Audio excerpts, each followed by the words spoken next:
wabarakatuh. Waalaikumsalam warahmatullahi wabarakatuh. Allahu Akbar, Allahu Akbar, Allahu Akbar. La ilaha illallah, wallahu akbar, Allahu Akbar, walillahil hamd.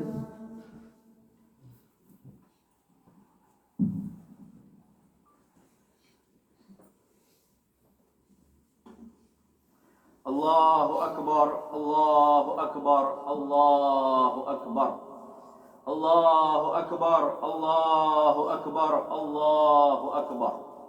Allahu Akbar, Allahu Akbar, Allahu Akbar. Allahu Akbar walillahil hamd. Allahu Akbar kabira walhamdulillahi kathira. وسبحان الله بكرة وعصيلا. لا إله إلا الله ولا نعبد إلا إياه مخلصين له الدين ولو كره الكافرون ولو كره المشركون ولو كره المنافقون. لا إله إلا الله وحده صدق وعده ونصر عبده وعز جنده وهزم الأحزاب وحده. لا إله إلا الله والله أكبر. الله أكبر ولله الحمد. الحمد لله، الحمد لله الذي هدانا بعبده المختار من دعانا إليه بالإذن وقد نادانا. لبيك يا من دلنا وهدانا. صلى عليك الله بارك الذي بك يا مشفع خصنا وحبانا. معالك الأبحار معدن سرك الأسماء فهم سفن النجاة همانا. أشهد أن لا إله إلا الله وحده لا شريك له وأشهد أن محمدا عبده ورسوله أرسله بالهدى ودين الحق ليظهره على الدين كله ولو كره الكافرون ولو كره المشركون ولو كره المنافقون. اللهم فصل وسلم وبارك وكرم ومجد وعظم على سيدنا ومولانا محمد صلاة تغفر بها الذنوب وتصلح بها القلوب وتنتلق بها العصوب وتلين بها الصعوب وعلى آله وصحبه ومن إليه منسوب. فيا عباد الله أوصيكم وإياي بتقوى الله فقد فاز المتقون. وقال تعالى اتقوا الله اتقوا الله اتقوا الله حق تقاته ولا تموتن إلا وأنتم مسلمون. Jamaah salat Idul Fitri Masjid Indonesia Tokyo yang dirahmati Allah Subhanahu wa taala. Pertama, mari kita tingkatkan takwa kita kepada Allah Subhanahu wa taala dengan segenap kemampuan kita. Yang mana makna dari takwa itu tersebut imtithalil awamirillah wajtinabu an nawahi, taat, patuh terhadap apa-apa yang diperintahkan Allah Subhanahu wa taala dan menjauhi segala daripada larangan-larangan Allah Subhanahu wa taala. Selama 1 bulan kita dimasukkan di dalam satu madrasah yang bernama dengan Madrasah Ramadan, yang mana hari ini kita keluar daripada madrasah tersebut. Kita ditarbiyah, kita diatur sedemikian rupa sehingga tujuan akhir daripada madrasah tersebut la'allakum tattaqun. Sehingga di dalam satu hadis qudsi Allah Subhanahu wa taala berfirman, Allah Subhanahu wa taala mengatakan kepada para malaikat, ya malaikati, wahai malaikatku, idza samu syahrul ramadan wa kharaju ila idikum, kalau umatku, kalau hambaku mereka berpuasa daripada bulan suci Ramadan, wa kharaju ila aidikum, dan ketika mereka keluar daripada bulan tersebut lalu mereka mendapatkan kemenangan mereka dengan hari Id mereka, yaqulullahu taala, maka katakan kepada mereka, aku menyampaikan kalimat kepada mereka, ya ummat Muhammadin, wahai umat Nabi Muhammad, wahai umat kekasihku Muhammad sallallahu alaihi wasallam. Allah Subhanahu wa taala berkata, kullu amalin yatlubu ajruh.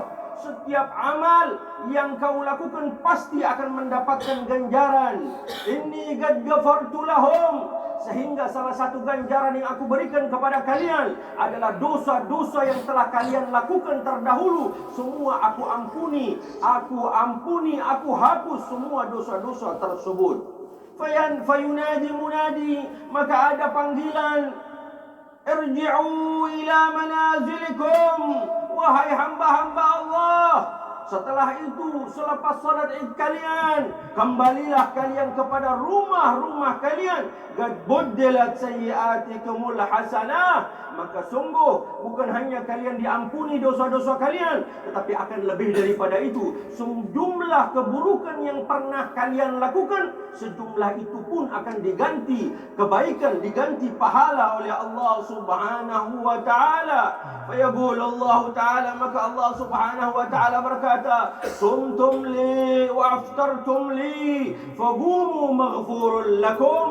Engkau berpuasa karena aku, engkau berbuka karena aku, maka hari ini ketika selesai Idmu, bangunlah, maka ketahuilah aku telah ampuni dosa-dosa kalian, kata Allah Subhanahu wa taala. Inilah predikat muttaqin yang sebenarnya. Man adrakal Ramadan, celaka bagi sesiapa yang mendapati bulan Ramadannya, walam tughfar fih, dan dia tidak diampuni oleh Allah Subhanahu wa taala di bulan Ramadan tersebut, dan dia tidak keluar dengan predikat muttaqin.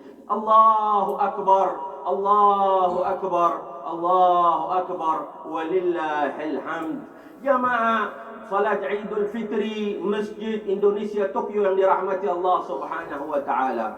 Kita sebagaimana dikatakan Bapak Dubes tadi, kita perantauan yang berada di negeri orang. Tetapi hari ini, di mana mulai tadi malam atau mulai daripada sebulan penuh Ramadan kemarin, saya rasa kita berada di Indonesia. Kita bersama saudara-saudara kita, kita bersama kerabat kita, kita bersama seluruh daripada masyarakat Indonesia yang berada di bumi Sakura ini. Yang mana kita memang jauh dari negeri kita, dari negeri yang kita cintai, Indonesia. Tetapi hari ini kita seakan bersama, seakan kita tidak sedih. Kita memiliki orang tua. Bukankah seorang pemimpin adalah orang tua? Maka hari ini kita memiliki orang tua. Di saat kita tidak memiliki orang tua, saat ini orang tua kita jauh. Tetapi di daerah ini, di negeri ini, kita memiliki orang tua, yaitu orang tua yang menjaga kita, yaitu pemimpin kita, yang mana kalau ada sesuatu tentang kita, mereka yang mengurusnya. Siapa mereka? Di antaranya mereka adalah Bapak Duta Besar Republik Indonesia untuk Jepang, yaitu Bapak Heri Ahmadi. Begitu juga istri beliau dan seluruh daripada keluarga besar Kedutaan Republik Indonesia yang ada di sini. Dan juga sebuah organisasi yang dahsyat, yang luar biasa, yaitu KMII. Yang dimana dengan adanya KMII, saya rasa kita betul-betul berada di Indonesia, merasakan apa yang ada di Indonesia, daripada Ramadannya, daripada buka puasanya, daripada sahurnya, daripada tarawihnya, dan daripada acara-acara yang lain yang diperuntukkan sebagaimana telah diperuntukkan kepada masyarakat Indonesia ketika dia berada di Indonesia. Kita tidak sendiri, kita selalu ada. Maka kami juga berterima kasih, selain kepada Bapak Dubes, kami juga berterima kasih kepada Ketua KMII, yang mana alhamdulillah dengan segenap jerih payahnya Ramadan tersyiar di bumi Sakura ini. Berapa ulama didatangkan ke tempat ini, dan semua itu pasti tidak akan sia-sia, tetapi menambah kecintaan, menambah ketakwaan, menambah kecintaan tanah air yang ada pada diri kita, yang ada pada masyarakat Indonesia yang berada di bumi Sakura ini. Maka tidak salah kalau kita sedikit belajar daripada apa yang berada di bumi yang kita sedang berpijak di sini. Banyak daripada prinsip-prinsip luar biasa daripada masyarakat Jepang yang mungkin kita bisa mempelajari hal tersebut. Saya baru beberapa kali, kurang lebih 2 kali saya sampai ke bumi Sakura ini. Tetapi luar biasa yang saya dapati bahwa masyarakat di sini memiliki disiplin yang hebat. Seakan kalau kita mengatakan mereka sudah thayyib, mereka kurang halal saja. Dan antum, para perantau dari bangsa Indonesia yang berada di bumi Sakura ini, antumlah, engkaulah yang akan menjadi duta Islam, yang akan menggambarkan rahmatnya Islam, disiplinnya Islam, hebatnya Islam kepada masyarakat yang berada di bumi Sakura ini. Ada beberapa prinsip yang saya tegaskan, yang kita pelajari. Yang pertama, ada satu prinsip yang luar biasa, yaitu nilai-nilai hidup masyarakat Jepang yang semua itu memiliki korelasi dengan Islam dan tidak keluar daripada apa yang telah disampaikan oleh baginda Sayyidina Muhammad sallallahu alaihi wa alihi wasallam. Yang pertama ada kalimat ikigai, yang intinya di situ adalah niat, yang di situ maknanya adalah tujuan hidup. Kita semua berada di bumi Sakura ini, kita memiliki tujuan, kita memiliki niat. Maka apa niat kita sesungguhnya itu? Apakah kita hanya mau bekerja? Apakah kita hanya mau mencari daripada dunia atau harta atau nominal saja? Sungguh, kalau itu menjadi satu dasar, sungguh rugi. Tapi jadikan diri kita yang mana kita sudah berhijrah sementara ke negeri ini, jadikan adanya kita di sini sebagai satu bentuk ibadah kepada Allah Subhanahu wa taala. Sebagai bentuk ibadah, bukankah bekerja itu adalah ibadah? Menafkahkan diri, mencari nafkah untuk keluarga, untuk anak, untuk istri, itu adalah ibadah di hadapan Allah Subhanahu wa taala. Al-Imam Junaid Al-Baghdadi rahimahullahu taala rahmatal abrar, beliau berkata, man fataha qalbahu biniyyah salihah, siapa yang ketika perpindahannya atau hijrahnya dia dari satu tempat menuju tempat lain, seperti kita sekarang dari Indonesia berada di Jepang, lalu dia buka niatnya, dia sampaikan niat-niat yang baik, fatahallahu alaihi sab'in abwab at-taufiq, maka satu niat ketika dia buka niatnya di dalam hatinya dengan niat yang baik, maka Allah Subhanahu wa taala membuka 70 pintu taufik kepada dirinya dengan izin Allah Subhanahu wa taala. Inilah niat. Innamal a'malu binniyat wa innamal likulli imrin ma nawa. Seseorang tergantung apa niatnya, dan amal apapun diganjar sesuai dengan daripada niatnya. Maka niat di dalam Islam dikatakan janib syai'il aqwa, bagian terkuat dari sesuatu, sehingga dengannya kita berada di pondasi paling utama untuk menentukan bagaimana besok, bagaimana seminggu ke depan, dan bagaimana berbulan atau tahun yang akan kita lewati nantinya. Maka oleh sebab itu, di momentum Idul Fitri 1445 Hijriah ini, ayo murnikan niat kita berada di bumi Jepang ini. Murnikan niat kita. Untuk apa niat kita? Jangan jadikan hanya bekerja, tetapi niatkan untuk ibadah kepada Allah Subhanahu wa taala, untuk menyebarkan agama Allah, untuk menjadi duta-duta Allah, duta Nabi Muhammad di bumi Sakura ini, dan pasti mengambil bagian hebat daripada menunjukkan Islam adalah Islam yang rahmah, Islam adalah Islam yang disiplin, Islam adalah Islam yang memiliki etos kerja yang hebat, dan itulah Islam. Yang kedua, poin yang saya pelajari adalah dikatakan kaizen, yang maknanya itu adalah ikhtiar. Dan kita umat Nabi Muhammad sallallahu alaihi wasallam disuruh untuk berikhtiar.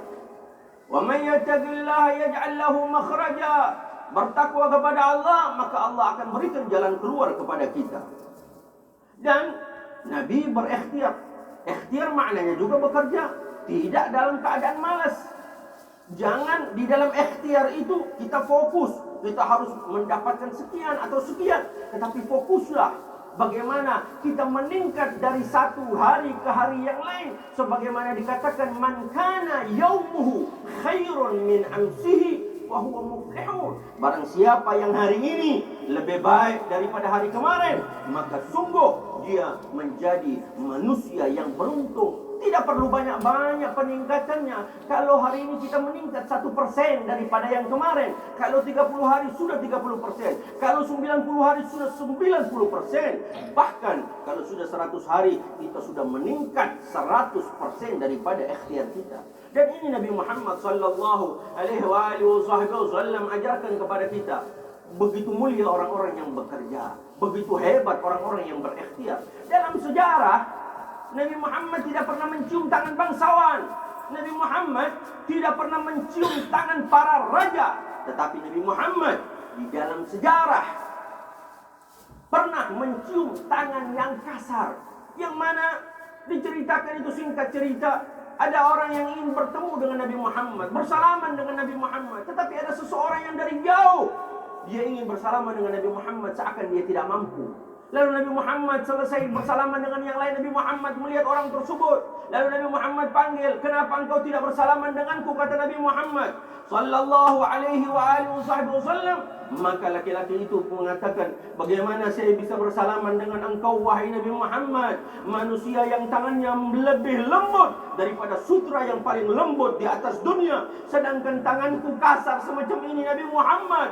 Aku tidak akan menyakitimu wahai Nabi Muhammad. Aku tidak berani wahai Nabi Muhammad. Apa yang dilakukan Nabi Muhammad ketika mendengar kalimat daripada seorang itu?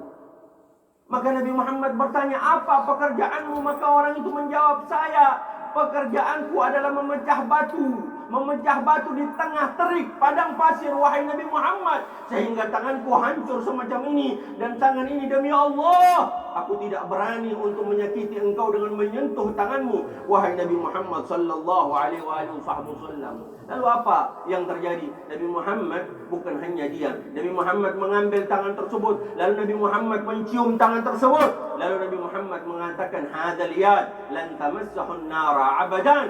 Sungguh tangan ini tangan yang diharamkan daripada neraka Allah Subhanahu wa taala. Inilah ikhtiar, inilah kerja. Maka ketika antum sudah sampai di sini, jangan bermalas-malasan. Ikhtiar, sungguh-sungguh mencari apa yang ingin didapat, dan semua itu dasarkan atas agama Allah, atas ibadah kepada Allah. Maka kita tidak hanya mendapatkan dunia, tapi kita akan mendapatkan pahala di sisi Allah Subhanahu wa taala.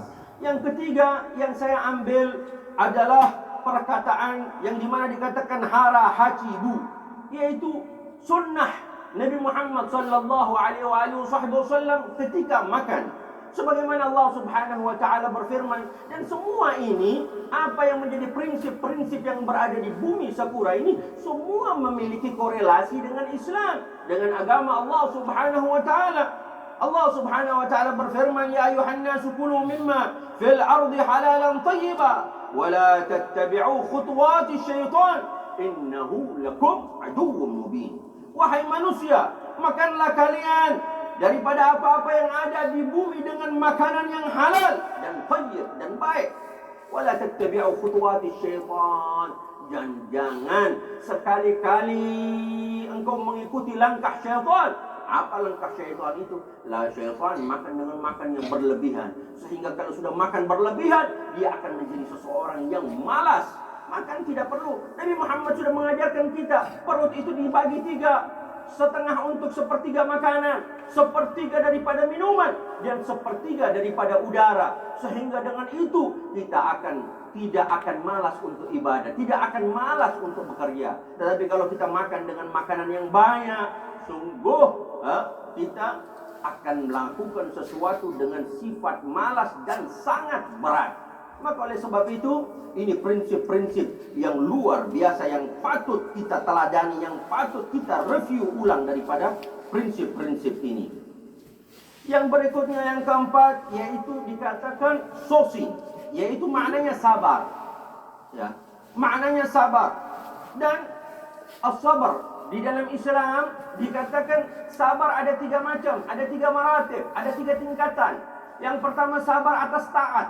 Seperti kita sekarang ini, kita bersabar dalam sholat Idul Fitri, kita menunggu khutbah sampai selesai. Ini bagian dari sabar dalam ketaatan. Ada sabar atas maksiat, yang mana sabar atas maksiat itu menahan diri, bersabar meskipun rasa ingin maksiat, tidak ingin melakukan hal tersebut. Dia bersabar untuk meninggalkan daripada maksiat tersebut. Dan yang berikutnya, maratib yang ketiga adalah sabar atas bala, atas musibah, atas ujian yang diberikan oleh Allah Subhanahu wa taala. Maka inilah ya yang kita harus lakukan, dan dalam hal sesuatu jangan tergesa-gesa. Al-ajila minasyaitan. Perilaku tergesa-gesa itu adalah perilaku yang menyerupai, yang mengambil daripada perilaku syaitan. Kita tidak diperintahkan ketika mau sesuatu atau ingin sesuatu berfikir matang-matang terlebih dahulu, sabar, dan jangan mengambil keputusan yang tergesa-gesa, sebab sesiapa yang mengambil keputusan yang tergesa-gesa bisa saja itu ada campur tangan syaitan dan iblis atas apa yang dia lakukan tersebut. Wa in tusbiru 'ala al-'amal tafuz. Kalau kau amal, kalau kau sabar, kalau engkau sabar atas amal, maka engkau akan beruntung di hadapan Allah Subhanahu wa taala. Dan yang kelima adalah gan baru, yang maknanya di situ adalah tawakal. Tawakallah kepada Allah. Wa ufawwidu amri ila Allah. Innallaha basirun bil ibad. Setelah ikhtiar kita tawakal kepada Allah Subhanahu wa taala. Wa man yatawakkal 'ala Allah fa huwa hasbuh. Innallaha balighu amri. Qad ja'ala Allahu likulli syai'in qadra. Barang siapa yang bertawakal kepada Allah, maka dia tanggungan Allah Subhanahu wa taala. Qad ja'ala Allahu likulli syai'in qadra. Maka Allah telah tetapkan atas segala sesuatu ada ukurannya. Maka sering-seringlah bertawakal kepada Allah. Ketika sudah berikhtiar, belum sampai kepada titik yang diinginkan, angkat hatilah kepada Allah, berdoa kepada Allah, ikuti dengan tawakal kepada Allah Subhanahu wa taala. Kalau andaikan belum rezeki kita, maka sungguh kita akan mendapatkan dari tempat yang lain. Dan yang terakhir, kata yang kami ambil sebagai pelajaran, yaitu wabi sabi, yaitu memiliki sifat tafakkur, sering berfikir, sering merenung diri. Al-insan mahallul khata wan nisyan. Manusia bukan sempurna, dia tidak sempurna, tidak memiliki kesempurnaan. Maka sungguh renungkan hal itu. Ketika kita sering merenung akan ketidaksempurnaan kita, kita akan menganggap diri kita adalah sesuatu yang lemah. Dan dengan kelemahan itu kita bisa mengambil nasihat daripada orang lain, dan tidak menganggap diri kita paling hebat, tidak menganggap diri kita paling luar biasa. Sebab orang-orang yang berpikir semacam itu, maka sungguh dia akan tidak akan menerima sesuatu nasihat daripada orang lain. Maka alhamdulillah, Allahu akbar, Allahu akbar, Allahu akbar, walillahil hamd. Allahu akbar walillahil hamd. Maka oleh sebab itu jalankan prinsip ini. Antum sudah berada di negeri ini, tahu tentang hal ini, kembali lagi pertegas hal ini, dan ketika melakukan hal ini semua akan dicatat sebagai ibadah kepada Allah Subhanahu wa taala. Hadirin wal hadirat jamaah salat Id Masjid Indonesia Tokyo yang dirahmati Allah Subhanahu wa taala. Dan sebelum saya menutup daripada khutbah ini, saya berpesan kepada diri kita semua, yang merupakan nasihat diri kepada diri kita semua, sesiapapun ada di sini, yang mana ini adalah hari yang luar biasa, yang hakikatnya kita jauh daripada orang tua kita. Mungkin ayah ibu kita berada di Indonesia dan kita sedang berada di sini. Maka selepas khutbah ini, jangan lakukan apapun kecuali angkat telepon kita, hubungi mereka, telepon mereka, dengar suara mereka, sampaikan kalimat indah kepada mereka, minta ridha dan maaf kepada mereka. Sungguh berapa Idul Fitri yang sudah kita lewati tanpa mereka, dan itu merupakan perjuangan kita yang hebat, dan kita sudah sampai ke tempat ini. Maka ketika tangan ini tidak bisa menjabat tangan mereka, mata ini tidak bisa memandang wajah mereka, maka jadikan hati ini terpaut dengan mereka, rindu kepada mereka, cinta kepada mereka, sayang kepada mereka. maka sungguh jangan lewatkan akan hal itu. Telepon mereka, dengar suara mereka, minta keridhaan dan maaf mereka. Dan ketahuilah wahai saudaraku yang mulia, suara ayah ibu kita, suara orang tua kita adalah suara terindah, yang paling indah di atas bumi Allah Subhanahu wa ta'ala. Mereka adalah suara terindah, dan tidak ada suara terindah melebihi suara keindahan ayah ibu kita.